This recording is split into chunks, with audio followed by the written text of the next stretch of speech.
നമസ്കാരം. ഇന്നത്തെ പ്രധാന വാർത്തകളുമായി ഷാജി കടക്കൽ. ഇന്ന് ജനുവരി 6, 2026 ചൊവ്വ. വാർത്തകളിലേക്ക്.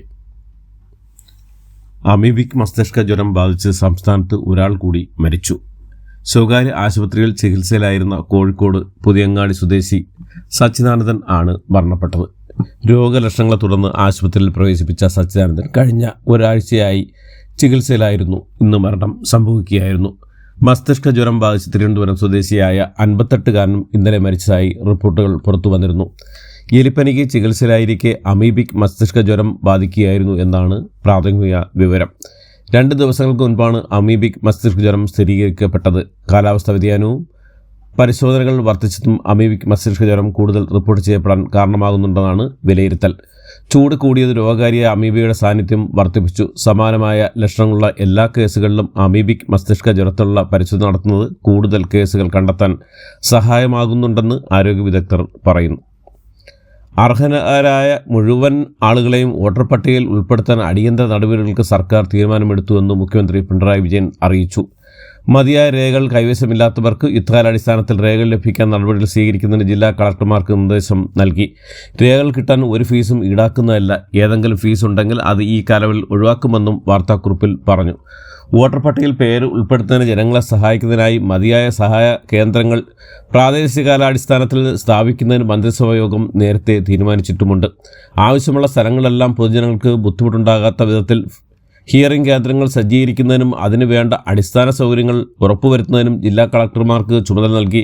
ഹിയറിംഗ് കേന്ദ്രങ്ങൾ ആവശ്യമെങ്കിൽ വോളണ്ടിയർമാരുടെ സേവനവും മതിയായ ഹിയറിംഗ് ഉദ്യോഗസ്ഥ സേവനവും ഉറപ്പുവരുത്തേണ്ടതാണ്. പൊതുജനങ്ങൾക്ക് ഓൺലൈനായി ഫോമുകൾ സമർപ്പിക്കാനുള്ള സൗകര്യം എല്ലാ സഹായ കേന്ദ്രങ്ങളിലും സജ്ജീകരിക്കും. അക്ഷയ സെൻറ്ററുകൾ ഈടാക്കുന്ന ഫീസ് ലഘൂകരിക്കാൻ IT വകുപ്പിന് നിർദ്ദേശം നൽകിയിട്ടുമുണ്ട്. ശബരിമല സ്വർണ്ണക്കൊള്ളയുമായി ബന്ധപ്പെട്ട് 2020 നടത്തിയ ക്രമക്കേടുകളും അന്വേഷിക്കുമെന്ന് SIT. 4 ഘട്ടങ്ങളിലായാണ് അന്വേഷണം നടക്കുന്നത്.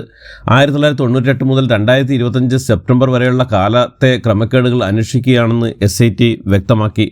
4ാം ഘട്ടത്തിൽ അന്വേഷിക്കുന്നത് PS പ്രസാദിൻ്റെ ഭരണസമിതി ദൂരപാളികളിൽ സ്വർണം പൊതിയാൻ നടത്തിയ ഇടപെടലുകളാണെന്നും SIT അറിയിച്ചു. സംഭവത്തിൽ 2 കേസുകളാണ് രജിസ്റ്റർ ചെയ്തെങ്കിലും കൂടുതൽ പരിശോധനകൾ നടക്കുകയാണെന്നും പ്രത്യേക അന്വേഷണ സംഘം കൂട്ടിച്ചേർത്തു. അതേസമയം ശബരിമല സ്വർണ്ണക്കൊള്ളയിൽ നിലവിൽ നടക്കുന്ന അന്വേഷണത്തിൽ ഹൈക്കോടതി തൃപ്തി രേഖപ്പെടുത്തി. ഇതുവരെ 181 സാക്ഷികളെ ചോദ്യം ചെയ്തതായി SIT അറിയിച്ചു.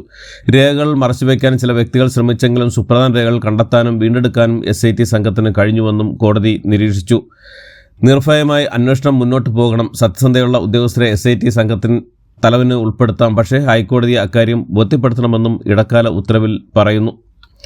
മുഖ്യമന്ത്രി പിണറായി വിജയനുമായി കൂടിക്കാഴ്ച നടത്തി തിരുവനന്തപുരം മേയർ VV രാജേഷും ഡെപ്യൂട്ടി മേയർ GS ആശാനാഥും. VV രാജേഷ് ഫേസ്ബുക്ക് പോസ്റ്റിലാണ് ഇക്കാര്യം അറിയിച്ചത്. കോർപ്പറേഷൻ്റെ മുന്നോട്ടുള്ള പ്രവർത്തനങ്ങൾക്ക് സംസ്ഥാന സർക്കാരിൻ്റെ പിന്തുണ തേടിയതായി VV രാജേഷ് ഫേസ്ബുക്ക് പോസ്റ്റിൽ കുറിച്ചു. വികസന പ്രവർത്തനങ്ങൾക്ക് മുഖ്യമന്ത്രി പിന്തുണ വാഗ്ദാനം ചെയ്തെന്നും സംസ്ഥാനതല സ്ഥലങ്ങളിലെ കോർപ്പറേഷനുകളിലേക്കുള്ള കേന്ദ്ര പദ്ധതികൾ പരമാവധി നേടിയെടുത്ത് മുന്നോട്ട് പോകണമെന്നും നിർദ്ദേശിച്ചതായും മേയർ പറഞ്ഞു. ഏഷ്യാനെറ്റ് ന്യൂസിലെ മുൻഷി പരമ്പരയിലെ പ്രശസ്തനായ മുൻഷി ഹരി എന്ന NS ഹരീന്ദ്രകുമാർ അന്തരിച്ചു. 52 വയസ്സായിരുന്നു. ഒരു യാത്ര കഴിഞ്ഞുള്ള ഇലിപ്പോട്ടുള്ള വീട്ടിലേക്ക് നടന്നു പോവുക റോഡരികിൽ കുഴഞ്ഞു വീഴുകയായിരുന്നു. തുടർന്ന് മെഡിക്കൽ കോളേജ് ആശുപത്രിയിൽ എത്തിച്ചെങ്കിലും ജീവൻ രക്ഷിക്കാനായില്ല. മൃതദേഹം പോസ്റ്റ്മോർട്ടം നടപടികൾക്കായി മെഡിക്കൽ കോളേജ് മോർച്ചറിയിൽ സൂക്ഷിച്ചിരിക്കുകയാണ്. മുൻഷി പരമ്പരയിലെ മൊട്ട എന്ന കഥാപാത്രമാണ് ഹരീന്ദ്രകുമാറിനെ പ്രശസ്തനാക്കിയത്. ഈ കഥാപാത്രത്തിന് വേണ്ടി 18 വർഷത്തോളം അദ്ദേഹം തല മുണ്ടനം ചെയ്തിരുന്നു. രാഷ്ട്രപതിയുടെ അവാർഡ് ഉൾപ്പെടെ കരസ്ഥമാക്കിയിട്ടുണ്ട്. തിരുവനന്തപുരത്തെ സാംസ്കാരിക രംഗത്തും സജീവ സാന്നിധ്യമായിരുന്നു ഹരി. BJP മുൻ സംസ്ഥാന അധ്യക്ഷൻ K സുരേന്ദ്രൻ വട്ടിയൂർക്കാവിൽ മത്സരിക്കാൻ താൽപ്പര്യം അറിയിച്ചതായി സൂചന. BJP 2ാം സ്ഥാനത്തുള്ള മണ്ഡലമാണ് വട്ടിയൂർക്കാവ്. ഇവിടെ സീറ്റ് കിട്ടിയില്ലെങ്കിൽ സുരേന്ദ്രൻ മത്സരരംഗത്ത് ഉണ്ടാകാൻ സാധ്യതയില്ലെന്നാണ് അദ്ദേഹവുമായി അടുത്ത വൃത്തങ്ങൾ നൽകുന്ന സൂചന. BJP സംസ്ഥാന അധ്യക്ഷൻ രാജീവ് ചന്ദ്രശേഖർ നേമത്തും മുൻ കേന്ദ്രമന്ത്രി V മുരളീധരൻ കഴക്കൂട്ടത്തും മത്സരിക്കുമെന്ന് ഏറെക്കുറെ ഉറപ്പാണ്. ഈ സാധ്യതയിൽ K സുരേന്ദ്രൻ വട്ടിയൂർക്കാവിലേക്ക് എത്തുകയാണെങ്കിൽ തലസ്ഥാനത്തെ 3 നഗരമണ്ഡലങ്ങളിലും BJP ശക്തരായ സ്ഥാനാർത്ഥികളാവും. തദ്ദേശ തെരഞ്ഞെടുപ്പിൽ ഈ 3 മണ്ഡലങ്ങളും BJP ഒന്നാമത് എത്തിയിരുന്നു. മേയർ സ്ഥാനം നൽകാത്തിൽ ഉടക്കി നിൽക്കുന്ന R ശ്രീലേഖയെ വട്ടിയൂർക്കാവിൽ മത്സരിപ്പിക്കാനായിരുന്നു പാർട്ടിയുടെ നീക്കം. എന്നാൽ തനിക്ക് നിയമസഭ നിയമസഭാ തെരഞ്ഞെടുപ്പിൽ മത്സരിക്കാൻ താൽപ്പര്യമില്ലെന്ന് ശ്രീലേഖ വ്യക്തമാക്കിയിരുന്നു. കെ സുരേന്ദ്രനെ പാലക്കാട് മത്സരിപ്പിക്കാൻ നേതൃത്വം ആലോചിക്കുന്നതിനിടെയാണ് അദ്ദേഹം വട്ടിയൂർക്കാവിനായി നീക്കം നടത്തുന്നതാണ് റിപ്പോർട്ടുകൾ. 2021 നിയമസഭാ തെരഞ്ഞെടുപ്പിൽ BJP സ്ഥാനാർത്ഥിയായി മത്സരിച്ച VV രാജേഷ് വട്ടിയൂർക്കാവിൽ 2ാം സ്ഥാനത്ത് എത്തിയിരുന്നു. അമിത്ഷാ ഈ മാസം 11 സംസ്ഥാനത്ത് വരുന്നുണ്ട്. ഇതിനുശേഷമായിരിക്കും സ്ഥാനാർത്ഥികളുമായി ബന്ധപ്പെട്ട കൂടുതൽ ചർച്ചകൾ ഉണ്ടാകുമെന്നാണ് വിവരം. ആന്റണി രാജു MLAയുടെ അഭിഭാഷക അംഗത്വം റദ്ദാക്കണമെന്ന് കേരള ബാർ കൗൺസിൽ ചെയർമാന് പരാതി. തൊണ്ടിമുതൽ തിരിമറി കേസിൽ നെടുമങ്ങാട് മജിസ്ട്രേറ്റ് കോടതി ആന്റണി രാജുവിന് 3 വർഷത്തേക്ക് തടവ് ശിക്ഷ വിധിച്ചിരുന്നു. ഇതിന് പിന്നാലെയാണ് അഭിഭാഷകനും പൊതുപ്രവർത്തകനുമായ അഡ്വക്കേറ്റ് കുളത്തൂർ ജയ്സിംഗ് പരാതി നൽകിയത്. അഭിഭാഷക വൃത്തിക്ക് യോജിച്ച പ്രവൃത്തിയല്ല ആന്റണി രാജുവിൻ്റെ ഭാഗത്ത് ഉണ്ടായതെന്ന് കോടതി വിധിയിലൂടെ പുറത്തുവന്ന സാഹചര്യത്തിൽ അഭിഭാഷക അംഗത്തിൽ നിന്ന് നീക്കണമെന്നാണ് അഡ്വക്കേറ്റ് കുളത്തൂർ ജയ്സിംഗിൻ്റെ ആവശ്യം. ബാർ കൗൺസിൽ സെക്രട്ടറിക്കും പരാതി നൽകിയിട്ടുണ്ട്. കരുവന്നൂർ സഹകരണ ബാങ്ക് തട്ടിപ്പുമായി ബന്ധപ്പെട്ട് രജിസ്റ്റർ ചെയ്ത കേസിൽ 7 പ്രതികളുടെ മുൻകൂർ ജാമ്യാപേക്ഷ സുപ്രീം കോടതി തള്ളി. 2001 2011 ഇടയിൽ കരുവന്നൂർ സഹകരണ ബാങ്കിൻ്റെ ഡയറക്ടർ ബോർഡിൽ അംഗങ്ങളായിരുന്നവരാണ് സുപ്രീം കോടതിയെ മുൻകൂർ ജാമ്യത്തിനായി സമീപിച്ചിരുന്നത്. ജസ്റ്റിസ് അമാനുള്ള അധ്യക്ഷനായ ബെഞ്ചാണ് ജാമ്യം നിശ്ചയിച്ചത്. തങ്ങളുടെ കാലയളവിൽ നിക്ഷേപകർക്ക് യാതൊരു സാമ്പത്തിക നഷ്ടവും ഉണ്ടായിട്ടില്ല, നയപരമായ കാര്യങ്ങളൊന്നും ഇടപെടൽ നടത്തിയിട്ടില്ല തുടങ്ങിയ കാര്യങ്ങളാണ് ഹർജിക്കാർ ചൂണ്ടിക്കാട്ടിരുന്നത്. എന്നാൽ മുൻകൂർ ജാമ്യം അനുവദിക്കാനാവില്ലെന്ന് കോടതി വ്യക്തമാക്കി. കേസിൽ ഹർജിക്കാരുടെ പങ്ക് അന്വേഷണ സംഘം കോടതിയിൽ സമർപ്പിച്ചിരുന്നു.